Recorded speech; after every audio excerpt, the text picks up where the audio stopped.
my teammates, they can't do it tonight, or they're busy. One of them's not exactly responding to me. As you guys can tell, the background, my house is under remodel.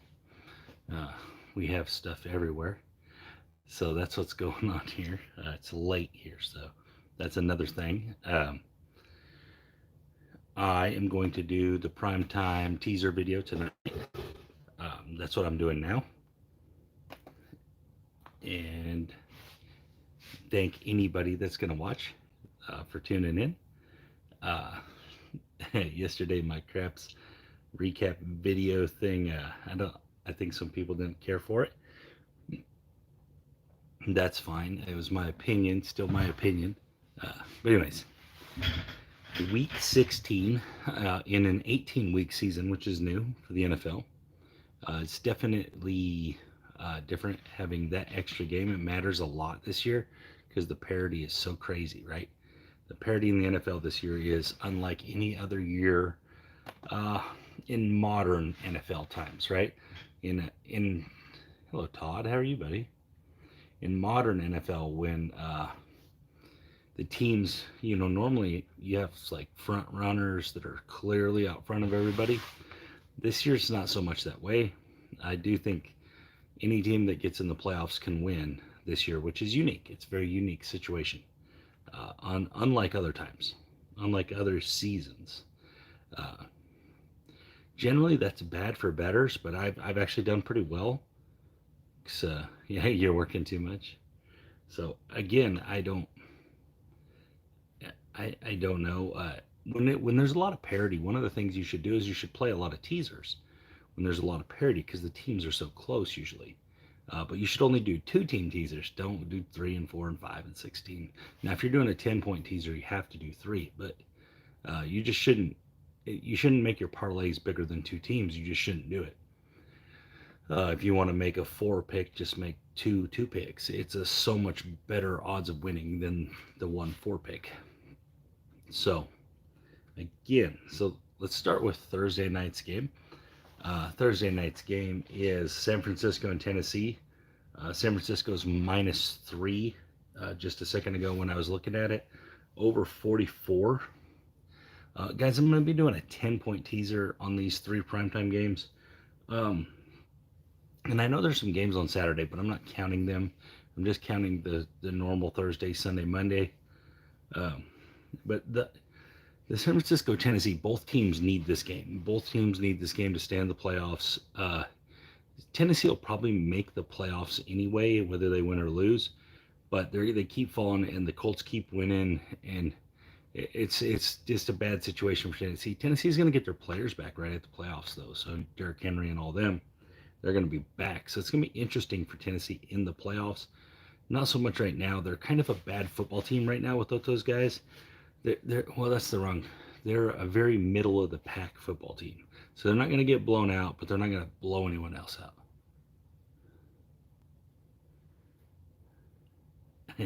You're good, Rob. You're good, man. Uh, you're doing great, man. It's family time. It's Christmas, right? But so I like teasing this over. You take the 44 down to 34. I think that's a good teaser. I don't really like teasing the game here because I do think either side could win, and I do think either side could somehow blow the other one out. I do think that it's a possibility either way. I actually think San Francisco will win this football game. I do think San Francisco is the better football team, and I don't think Tennessee will handle them very well because they don't drop back and pass really. They do like that weird running scheme, right? Like the zone running scheme, and they do a run with their receivers, and it's unique. And Tennessee won't be ready for it really. It is in Tennessee, but San Francisco's offense travels well. It's a very good traveling offense because of what it is. And I actually think San Francisco will win. But the bet for the teaser is just to tease the over from 44 down to 34. Guys, that's only 17-17. But you just tease that down. You get down to 34. I mean, you're probably going to get there early in the third quarter on that one. Now, we did miss one like that, right? last week that we teased down to 34 and didn't make it. but so, but that game's probably it's a very competitive game. I'll say that for a Thursday night. Both teams are in the playoff hunt. Should be pretty good.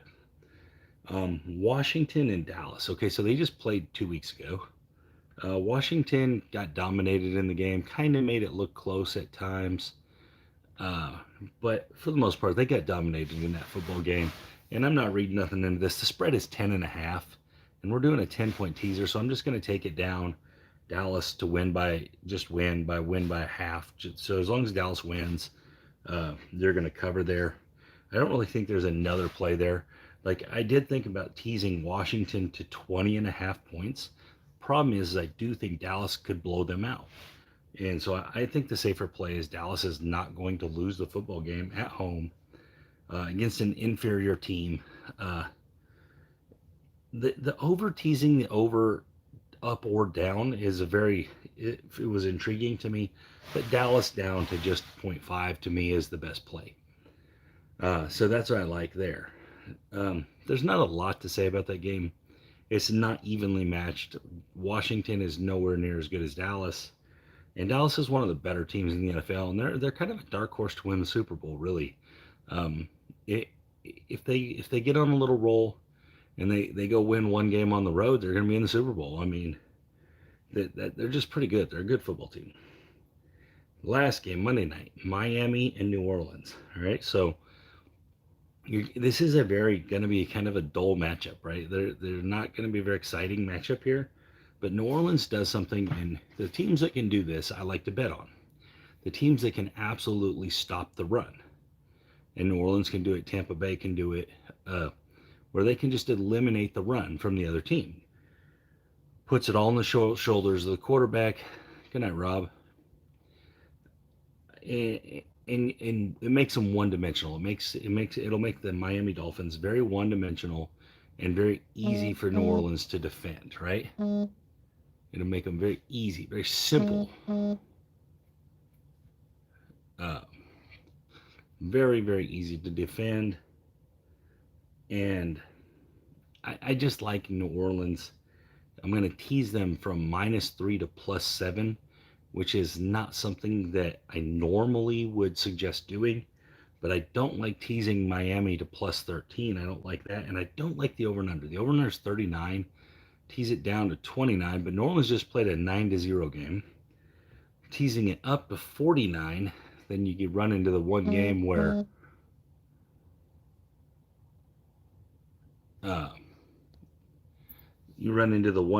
it's like unusual, right? The one game that the team doesn't, they don't perform and they score 20 points on each other. I would much rather just take New Orleans in the 7 in this spot. I think you're safer with that. New Orleans is going to stop the run. They're going to be able to run the ball. And they're probably going to keep Taysom Hill from throwing very much. And Miami's strength of their defense is in the sit-back half. And they're going to be able to manage anything Tua can throw at them. I actually think New Orleans will win this game handily, probably by 10. But I can't find a better play than teasing New Orleans to 7 here.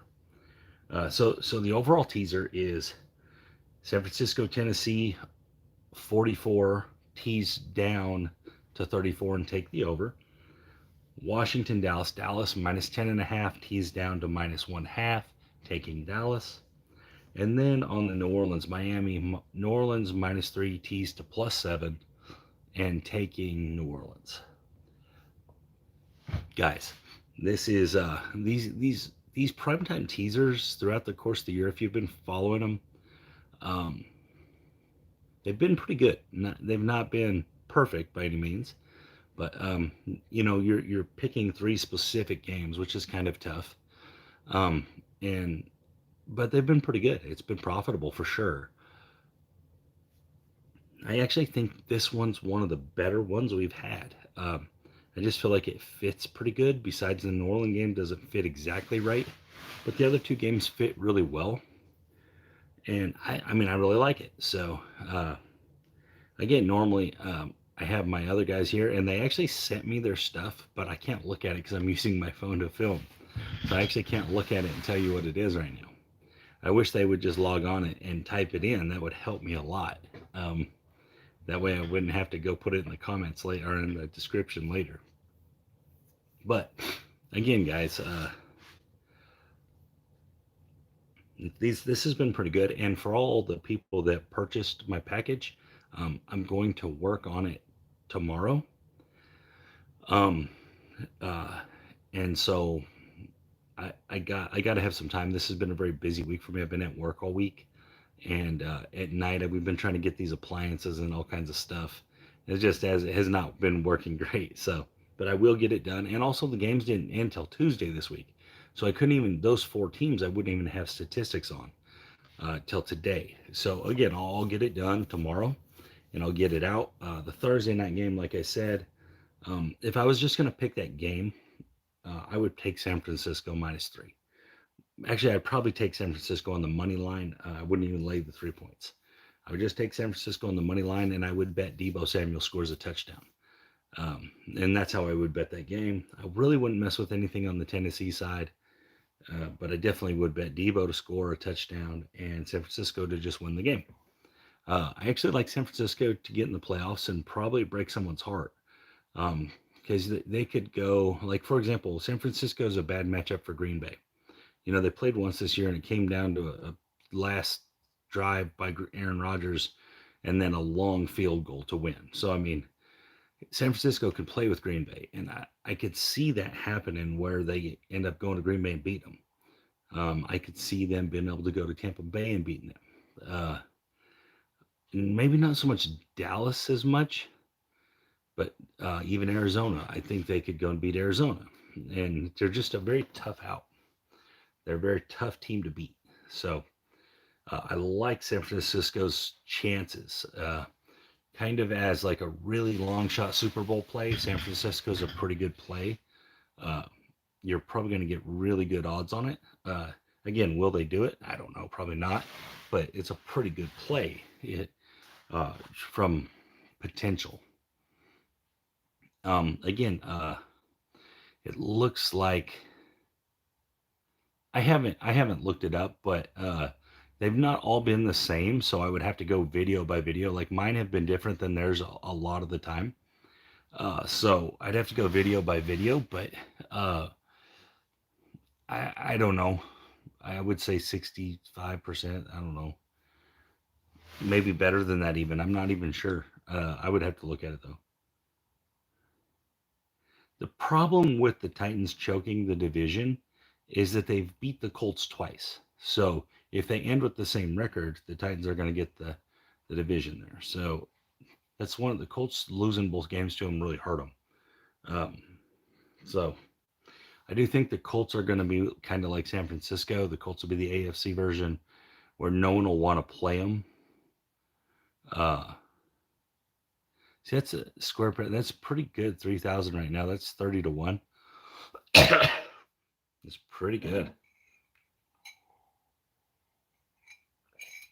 Can it happen? Yeah. I mean, they are built for a run, right? The one thing they're kind of missing is they don't come back very well, right? If they get down, they don't really have a passing game that can get them back in the game as well.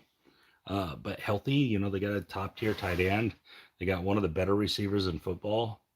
Pretty good defense. I mean, they're a solid football team. San Francisco's a very solid football team. They're kind of similar to the Colts, where the Colts don't really wow you anywhere but at a couple defensive spots and obviously at Jonathan Taylor at running back. But they can beat you because of those things. So, again, I'm not sold on the Patriots, guys. I think the Patriots are going to lose in the first round, probably. One of the things is the Patriots, even in the Bills game, the Bills beat them up and down the field.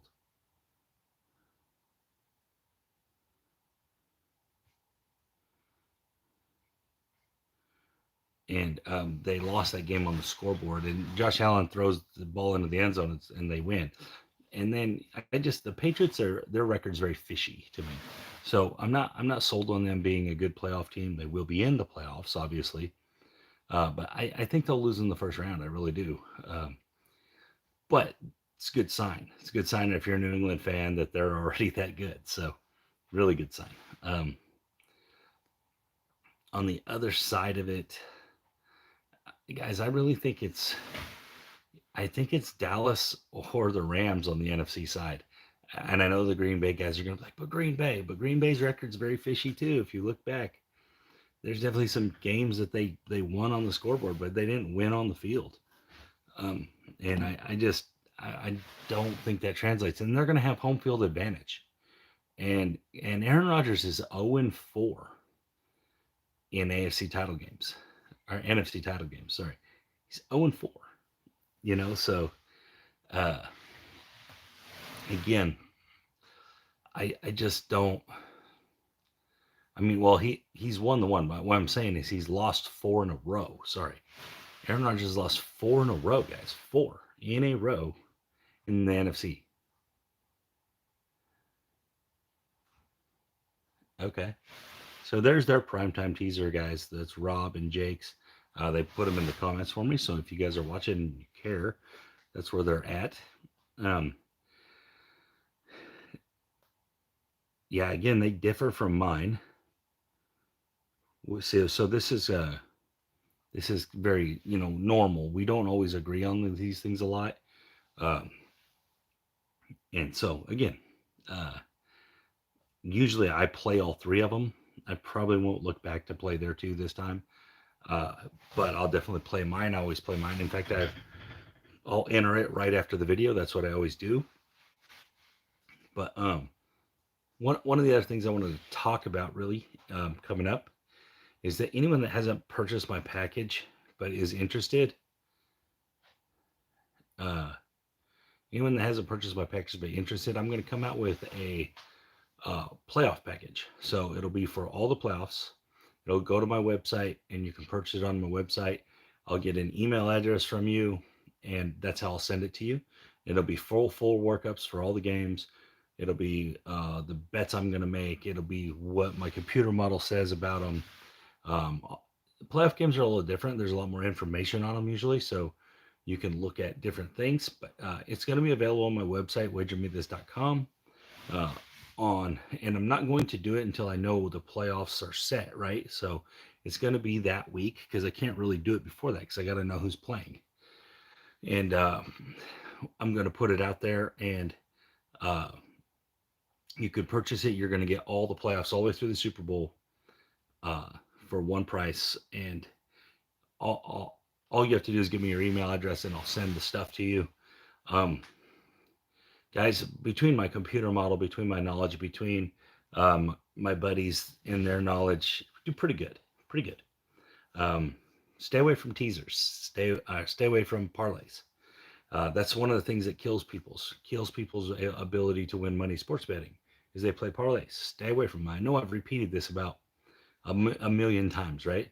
But stay away from parlays. Try to limit your parlay play as much as you can. Play single bets. And I know it's not fun, it's not flashy, but you're going to win. That's how you win. That's how the best guys in the world do this. They win playing single plays, not parlays. Right? The lucky people win on parlays. So, again, guys, when you're making your plays and you think you should put it in a 4-pick because you're getting 11-1, just break those up into 4 games. Because that way, if you go 3 out of 4, you still win money. You don't just lose. So again, it's playing parlays, and teasers are parlays too, guys. Now teasers are obviously a little easier to win. They're built a little easier to win, but they are still parlays, and you still have to win all the legs of it to win one bet. Right? It would be like, for all my craps guys out there, it's kind of like playing the repeater bet, or the repeater prop bet, or the ATS, and trying, a parlay would be like if you had to, or a sharpshooter bet where you have to have 3 things happen to win one bet. And that's kind of how it is. It's kind of how parlays are. And so you should stay away from them as much as you can. I mean, Guys, it's not worth your money to put it on there just because it has a big return. You're going to do so much better if you bet single bets. And I promise you, this will pay off in the long run. It may not look as pretty. And this is what gets people. They'll go 4-4, right? 4 out of 4. And they'll be like, man, I should have parlayed it. Well, but then the next week they'll go 2 out of 4 and they parlayed it. They could have won half their games and at least broke even, but instead they just lost. And so um, you're not gonna win every game every time, and that's what it takes to win parlays. You have to win all of them. So you're not gonna win every game every time. So bet single bets, and you'll win a higher percentage, and you'll win based on that higher percentage, and you'll win money that way. And guys, I'm not telling you anything that's outside of the box here.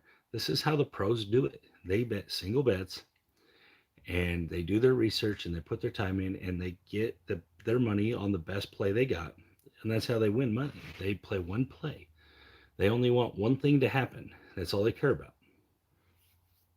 As opposed to you need Dallas to win by 7, Dak Prescott to have 3 touchdowns, Zeke Elliott to have a touchdown, and the defense to have an interception. I mean, I see people put parlays together like this all the time, where they'll be like, "I got a 4 pick. It's all the big favorites, money line," and then one of them loses.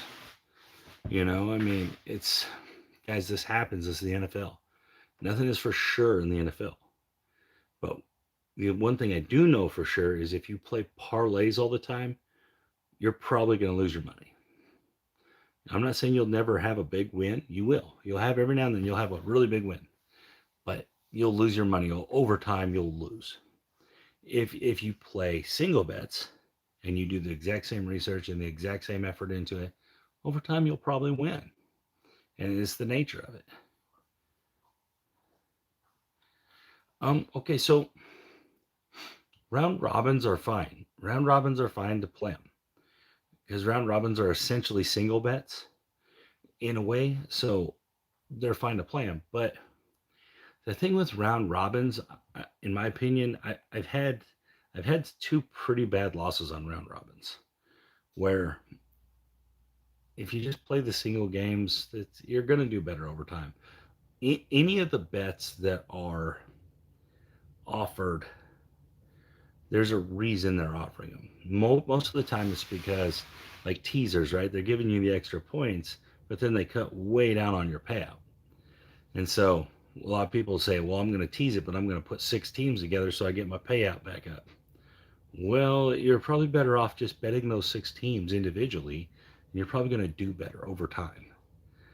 And it's just, guys, it's like playing craps and only playing one number. I mean, when you bet just one bet at a time and you don't parlay nothing, it makes it to where it's boring, right? It's a boring way to gamble, but it's a correct way to gamble. It's a profitable way to gamble. As opposed to parlaying all the time is a lot of fun, right? You're like, yeah, I got 4 legs of this 5 pick in. All I need is tonight's game to go over. And then it's a 9-0 game. It's like, oh.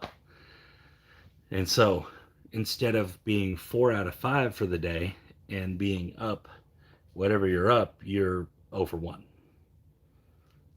And so that's why I have the 85-15-1 rule. 85% of my bets are always single bets, no matter what it is. It's a prop, whatever. It takes one thing to happen to satisfy the bet. 15% of my bets will be some type of parlay, whether it's teasers, whether it's money line parlays, or just normal ATS parlays. And then I know that adds up to 100, but then 1% will be like a home run play. So it's actually 101%, but be a home run play, like a 9-team money line parlay. All right. Can I pick 9 winners today? And maybe I get 40-1 on it. I don't know. But so I don't do a lot of those crazy plays. I'll have one a week. Like I said, 85% or more of my plays will be single plays. Sometimes it's way higher than that. And then when I do play parlays, guys, I play 2 picks. I play 2 pick parlays. The only time I do like a bigger one outside of the home run play is when I do these 3-pick 10-point teasers. Then I do 3 picks. I don't go bigger than that. I don't make parlays bigger than that because they're too hard to win. They're too hard to repeatedly win. Where 2-pick parlays, you can win them pretty consistently. They're at least worth playing. Now they're not worth playing a lot, but they are worth playing. But the second you go from a 2-pick to a 3-pick ATS parlay, you're cutting your odds of winning this bet down by like 30%, and it's just not valuable. You don't gain enough on the wins to cover as many times as you're going to lose it. And again, guys, I was asked to talk about stuff like this, so that's why I'm talking about it in this video. And some other things, guys. When you're playing your prop bets, don't bet on your favorite players. Don't do that. Don't bet on your favorite players. Bet prop bets that make sense, right? Bet prop bets like rookie quarterbacks to throw interceptions. They make sense. You don't even have to have statistics behind it. Rookie quarterbacks throw picks. It's just the nature of the game. Bet stuff like running backs scoring touchdowns. Well, the reason running backs score a lot of touchdowns is because inside of the 5, they run the ball a lot. Teams run the ball and run the ball into the end zone. If they get to the 1, they run the ball into the end zone. I mean, bet props like that. You know, if you got a guy like Patrick Mahomes and he's playing a very soft defense, bet his yardage total to go over because he's probably going to throw for more than 300 yards. I mean, guys, the prop bets are actually pretty easy to figure out how to win them. But stay away from your favorite players. And in the same sense, stay away from the players you hate. For example, if you dislike, let's use a guy that a lot of people dislike, Cam Newton. If you dislike Cam Newton, don't bet his stuff to go under and all that. Don't do that because then his dislike for you could cost you money. And in the same respect, if you like players like we'll use Mahomes again, you're a Mahomes fan, don't just bet on him because oh yeah, he's going to do this. You use your head, be analytical about it, right? This is what I look at when I bet interception props, all right? The two main things I look at is number 1, are they a bad quarterback or are they a rookie or are they a very young quarterback? Are they a bad quarterback? If that box checks, I go. Second box is, are they going to throw the ball 40 times? If they're going to throw the ball 40 times in the game, or there's a good chance they do, that's another box I check because that means I have 40 chances to catch one of their footballs to win one bet. That's 40 tries to win one bet. And so those are the things I look for when I bet prop bets. I don't look for, I'm not looking for like some miracle thing to happen. I bet the players that are consistent to do consistent things, and whether that means good or bad consistency. Like, when Jameis Winston threw 30 touchdowns that season, I bet on it almost every game. I got on it early and I started betting it, and it paid off really well. For example, early on this season, I was betting all kinds of rookies to throw interceptions, and they just kept throwing them, and it was easy wins. And so, guys, those are what I look for in prop bets. I don't look for the prop bets like first score of the game for plus 900, is going to be this player. I don't look for that stuff because it's too hard to win. I mean, you might win 1 out of 20 of those, and it's only giving you 9-1, so it's just too hard. It's too hard to win those. No matter, now some of the other prop bets, and these aren't exactly prop bets, but they're considered prop bets, is betting totals on the halves or the quarters. Well, guys, teams do things consistently. For example, the Washington Redskins. If you look back, they haven't hardly scored any points in the first quarter. So almost every game, you should bet Washington Redskins under on the first quarter. I think they've only scored 1 touchdown all year in the first quarter, 1 time all year. And so they're a good bet to bet under in the first quarter. And these are things that you can find out just by listening to radio shows and just doing a little research yourself. You can find these things, and they're consistent because the NFL is a very consistent entity overall. That NFL teams get out there and they do the exact same thing over and over every year. They run the same plays. It's the same time limits. It's the same guys. You're in and you're out doing the same things. It's a very consistent market to be betting on, right? It's like betting on Walmart. Walmart's going to open every day, and they're going to sell so much stuff every day. The NFL is very similar to that in the betting world.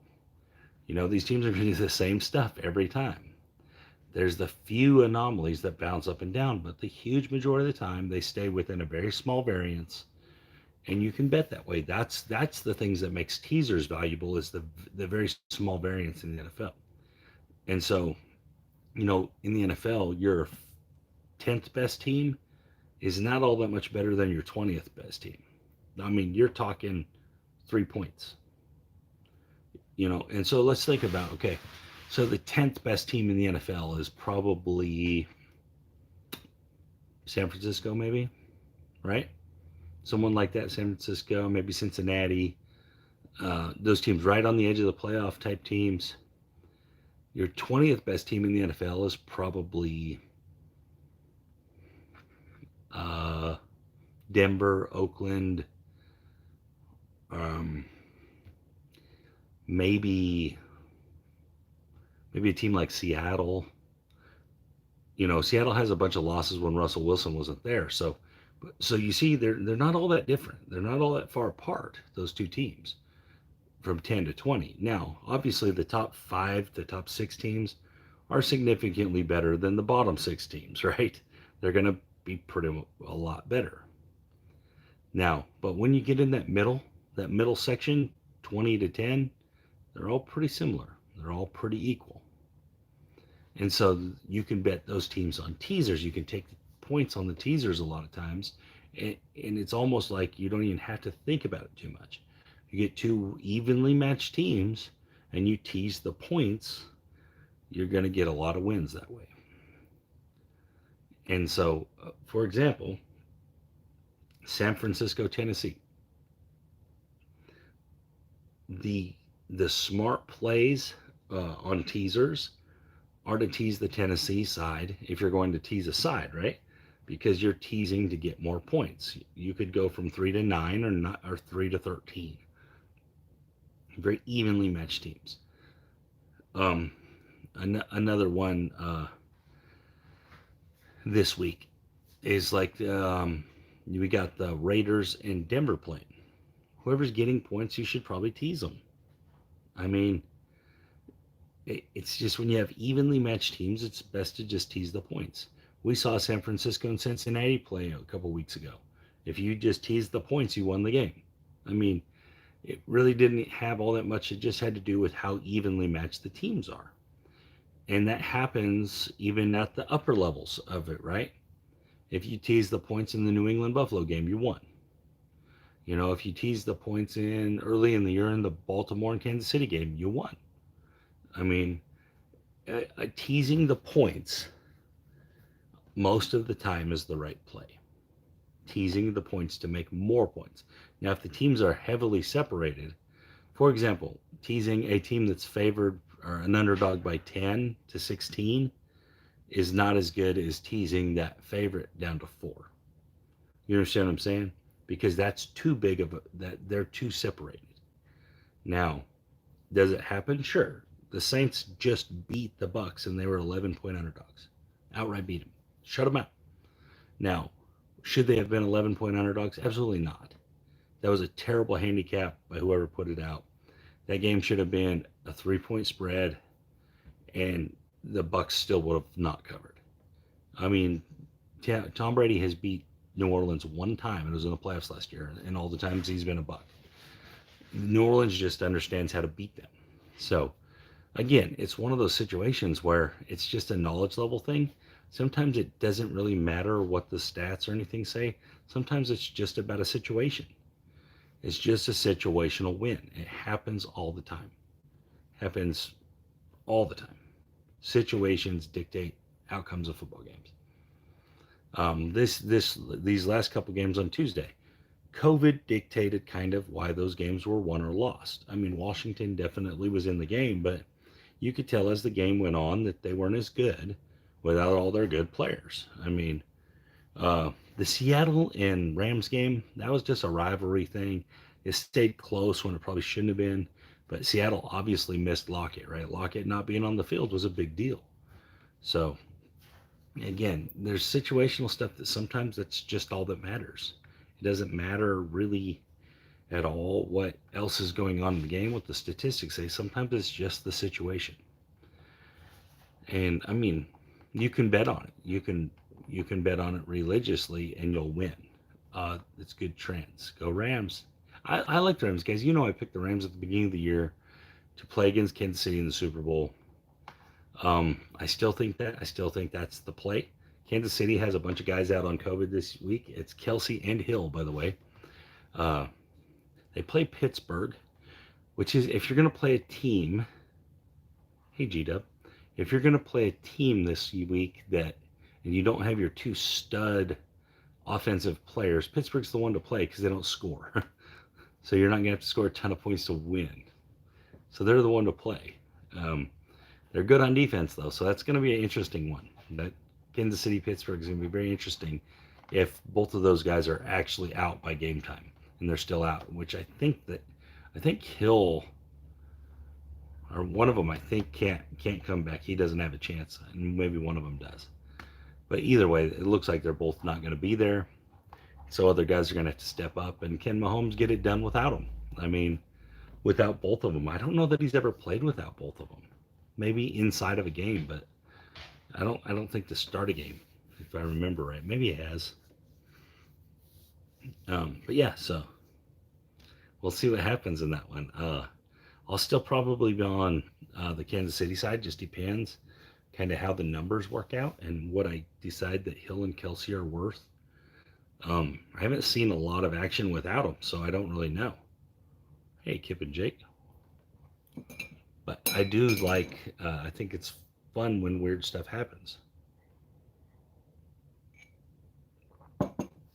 So here's one thing that you can count on with NFL handicapping. So when you get your spreads, most spreads, almost all spreads come from Vegas in some form or fashion. Everywhere in the whole world, almost all of them come from Vegas. When Vegas moves a line, usually there's only two reasons. Either one, something changed in the game. Weather changed, players are out, players are in, something changed. The other reason it moves is because money came in on one side or the other, and a lot of money. So if you see a line where there's no major injuries or anything really drastically change, that's because money changed it. If you see a line change instantly, like 1 minute you're watching it and then 30 minutes later it's, hey Waylon, 30 minutes later it's down 3 points, someone probably got hurt. And so they know this stuff way before we do. So you have to wait for ESPN to report on it and stuff. Well, they have insiders and all this stuff. They know about this stuff, right? It gets reported to them. And so watching line movement, you can gain advantages that way, right? You can gain advantages based on line movement, based on, okay, so for example, here's a great one, Pittsburgh, Kansas City. How much do you value Kelsey and Hill? Is it enough to make you on the Pittsburgh side? If it's not, you're going to get a better number with Kansas City because Vegas is going to adjust for those guys to be out. So if you're still on the Kansas City side, you're going to get a better number. You're going to get, instead of -7 or whatever it probably would have been, it may be -2.5. So you're only going to have to win it by a field goal instead of a touchdown. And so you can really gain advantages off of line movement if you're really in tune to what's going on, you know. For example, I don't think Pittsburgh will score a whole bunch more than 20, maybe not even that. And so my whole handicap for the game is Mahomes going to be able to score more than 20, 24 points? If he is, then I'm probably going to be on the Kansas City side. If he's not, then I'm probably going to be like, oh wow, maybe I get on Pittsburgh and get these points if they're getting points. And there's a lot of nuance that goes into some of it, but I do a lot of that work for my people that purchase. I do a lot of that work for them in my computer model, and I look at all these things and I calculate them in, and then I give my opinion based on that. So again, those are all the things, well, not all the things, but just some of the things people wanted me to talk about. And so I talked some of it about. But guys, if you'll purchase my packages, you can just contact me directly, and you can text me, and I'll text you back about it. I mean, I try not to do it for other people anymore because people do purchase, so I feel like that if I give it to other people, then I'm kind of doing them wrong, so I don't do that anymore. But if you purchase and you ask me, I'm going to give you all my opinion on it, and I'll teach you how to use anything I give out, the model, whatever, why I do things in the model, why I don't. I'll teach you all those things, and you can do it yourself. My model's free. It's on my website. Go to wagermevis.com. You can download it. You can enter all the stats in and get the power rating number and decide from there yourself. So, um, but yeah, you can just download it off my website.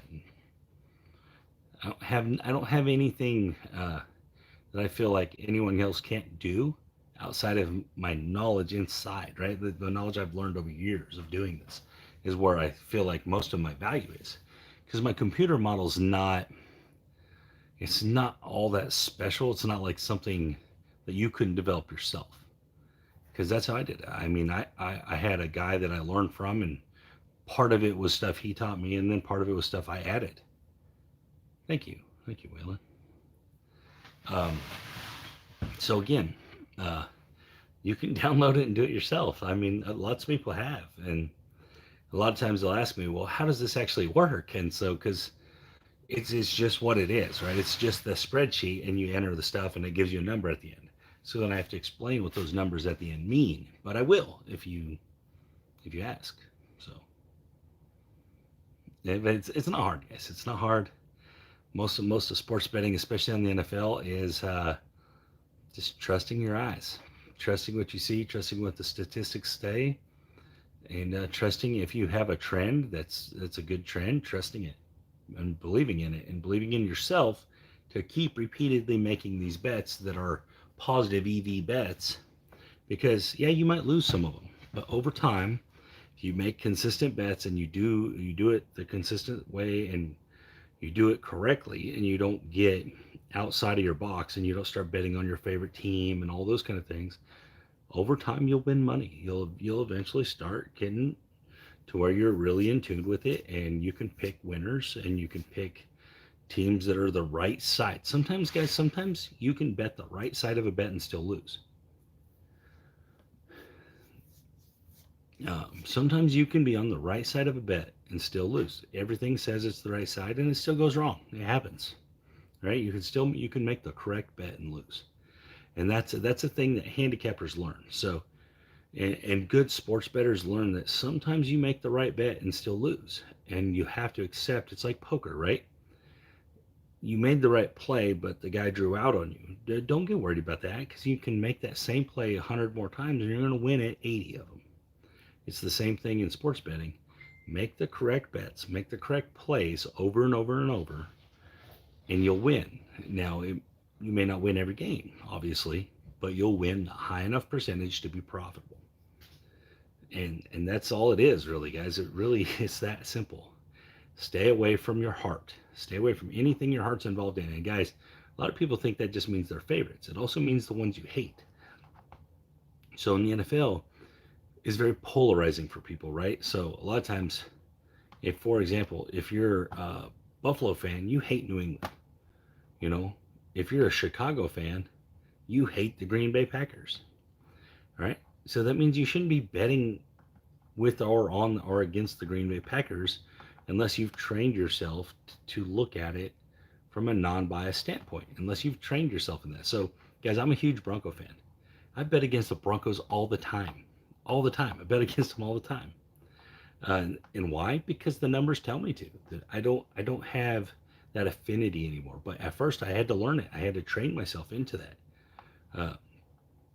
And so it's a pretty regular instance where I bet against them. So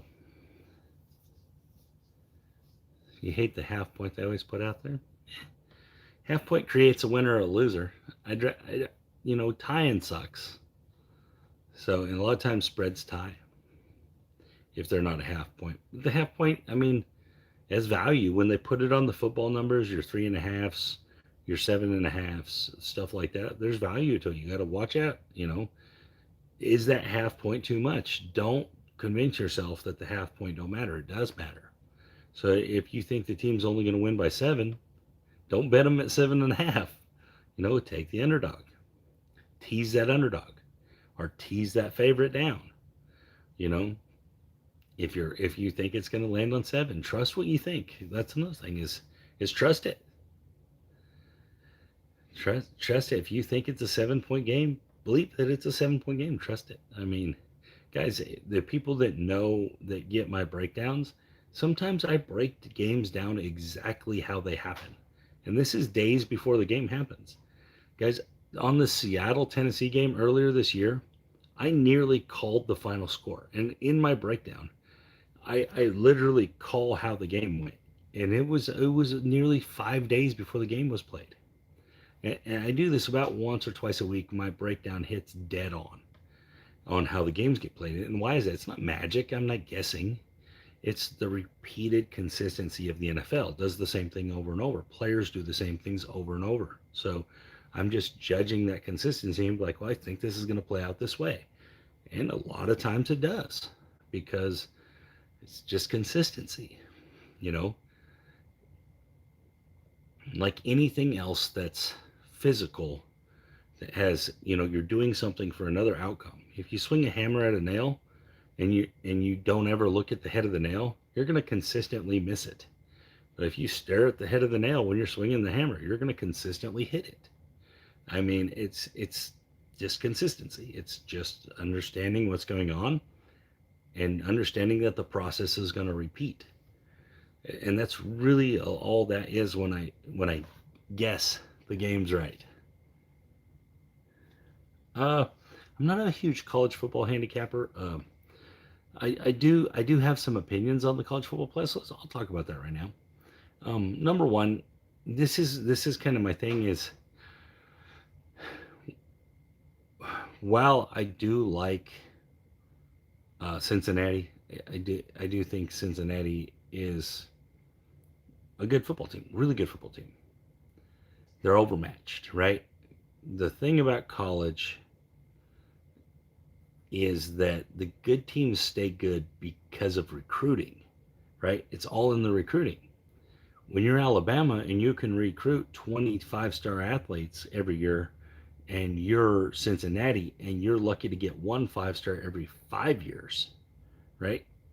I mean, guys, the best player in high school generally end up the best players in college, generally end up the best player in the pros. Overall, it's pretty similar. Your 4 and 5 stars generally end up professional athletes. When you have teams like Cincinnati, they might have 1 5-star, a handful of 4 stars, and it's mostly 3 stars. We have a team like Alabama, there may not be a 3-star on the team. It may be all 5 and 4s. And so you have 3 blue blood schools, right? You have Alabama, Georgia, Michigan, then you have the outlier, right? The underdog, the little dog that's barking, right? They're a 13-point underdog, 13.5-point underdog, and they'll lose by more than that. I just don't think they can match up with Alabama for 4 quarters. I don't.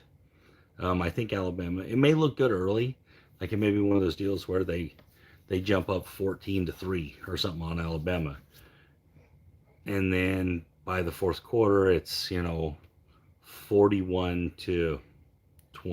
I mean, it's that kind of stuff where it's usually on the offensive and defensive line, right? Those guys eventually just wear the other guys down, and then the superior athletes make superior plays. And guys, Alabama has the best quarterback in college football from a talent standpoint, probably. And Cincinnati probably has the best pro-ready quarterback. So that's kind of interesting. But I like Alabama. I like Alabama to cover in that game.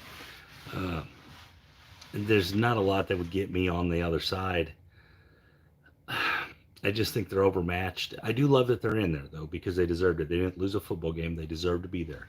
And I actually hope they shock Alabama and beat them. I do, because I would like to see one of those schools get to the championship and have a shot. Now on the other side, the the Michigan and Georgia game is great, right? It's two very good football teams playing against each other. And I have a weird take on this one, right? I think Michigan really didn't play a very tough schedule as far as an SEC team goes, and I think that showed in the Alabama game. It showed when they played a team that was equal to them. They weren't very good, right? They weren't. They really couldn't catch up to Alabama. Alabama was doing a lot of things that they didn't like and was making it really hard on them. And Michigan got down and they couldn't get back in the game, right? Because they don't really have that offense. Now, is Michigan be able to do that to Georgia? Probably not. Michigan is kind of built just like Georgia, right? They're pretty good on the defensive line. Their defense holds the other team down, and then Michigan runs the football. Well, Georgia's kind of the same way, right? So if I actually think that the Michigan Georgia is going to come down to the last possession, and I don't really know who wins. I want Michigan to win because Jake, my buddy Jake, is a big Michigan fan, so I want Michigan to win. But I mean, I don't have a problem with Georgia either. They haven't won in forever either. So, and our buddy DGE, he's a big Georgia guy, so I'd like them to win for him. So I mean, uh, I do think it's the better game for sure. Um, Whichever team faces Alabama, which I do think Alabama will win, I think whichever team faces Alabama will lose to Alabama. And I hate to say that because it's just the same rhetoric over and over, but I think Alabama's the best team. Now, do I think Georgia can go in and beat Alabama? I don't. I do think Michigan has a chance because of the way they run the football. If Michigan could get in a game with Alabama that was a grinded out, like 17-14 type game, they might be able to get a last drive in there and run the ball down Alabama's throat and get in there for a win. I don't think Georgia can do it. I think Alabama just has Georgia's number. I think they just own Georgia. I mean, think about the Georgia teams in the last couple of years that have had Alabama on the ropes. I mean, guys, Fromm that played at Georgia just a couple of years ago, he had games against Alabama where he threw for over 300, 3 touchdowns, no picks, and lost in the fourth quarter because his defense couldn't stop Alabama. I mean, Fromm put Alabama on the mat a few times, and you had the Jalen Hurts to a show come in, win late, all this kind of crap that happened to Georgia because they couldn't stop Alabama. And their quarterback, he came out and played lights out. Believe it or not, Fromm took a beating in the draft because he lost those Alabama games, and it wasn't really him. So it just wasn't really him ever that lost those Alabama games. If you go look back, he had huge games against them, and his team couldn't stop Alabama one time. And so, again, guys, it's Alabama's just that good. I mean, what it boils down to is sometimes you're just the best. There's a reason you're the best. You recruit the best players. I mean, you probably got the best coach ever in college football. So, I mean, it's hard to not be the best when you have all the bests. So I talk about this a lot, right? One of the ways I look at when games are really close in the NFL, I go, okay, how many bests do they have? In the NFL, best is a kind of a relative term. So like the best middle linebackers, like 5 guys, right? There's like 5 guys that are the best middle linebacker. There's like 5 guys that are the best receiver, I mean, so when I'm looking at it, how many best does each team have? So do they have a best quarterback? Do they have a best running back? Do they have a best line? Do they have a best receiver, safety, all those things? How many best? And sometimes that's the separation for me in close games. And so when I look at Alabama, the problem with Alabama is they check all the boxes almost every time. They always have the best, the best, the best, the best, right? The one thing Alabama lacks this year a little bit is they don't have a great tight end, really. And their receiving core compared to previous years is weaker, right? It's not as great. It's still fantastic. It's just not your Jerry Jeudy with Ruggs. It's not your Devonta Smith with Goodnight Todd with Waddle. It's not the groupings. It's not Amari Cooper, Julio Jones guys. These guys are going to be great NFL receivers too, but it's just not the same. It's not the same thing as normal. So is that exploitable? Probably not. I mean, they're still better than most of the teams they play. So again, I think it's going to be, um, if I'm choosing right now, it's going to be Alabama, Michigan, and Alabama's going to win, I would say. Now, by the spread, here's one thing. Here's the one game in the college football playoff where I think there's value, and it's taking Michigan plus 7.5 points. So Michigan is a 7.5 point underdog. That's a pretty good bet to me. You're getting a whole touchdown. You can lose by a whole touchdown and still win that bet. So, and I think it's going to be kind of low scoring, so that makes that points even more valuable. And I like it. I like the Michigan plus 7.5 better than pretty much everything else. Alabama money line is pretty good. It's going to be a terrible money line, but it's a pretty safe bet. Um, but Michigan plus 7.5 is really good to me. I think it's a very good bet. And then if you like it on a teaser, you tease it with Alabama. Now you're Alabama minus 7.5, and you got Michigan plus 13.5. I mean, so I feel like that there's some good plays on the Michigan getting the points. As I think it gets closer to the game, I think you'll see big money come in on the Michigan side, and you'll probably see that drop a little. And then there'll be big money come back on the other side on Georgia and probably drive it back up over 7. But there'll be a spot in there where if you do like Georgia, we'll probably can get them at a 6.5. You just might have to wait till game day. But maybe not too. For whatever reason, Michigan isn't getting very much love. They played a much tougher schedule than Georgia. I don't know. I like Michigan plus 7.5. It's probably my favorite play on all of the college football playoff stuff. So that's where I'm at on that. Anyways, guys, it's been an hour. Thank you for watching. Again, if you want the primetime teaser, it's at the beginning. And if you want the other guys' stuff, you have to look in the chat. They put in the chat they couldn't be here tonight. It's Christmas time. Anyways, guys, Merry Christmas. Thank you for watching my show. And I appreciate you guys. Appreciate you a lot. And again, thank you. Merry Christmas. You guys have a great night.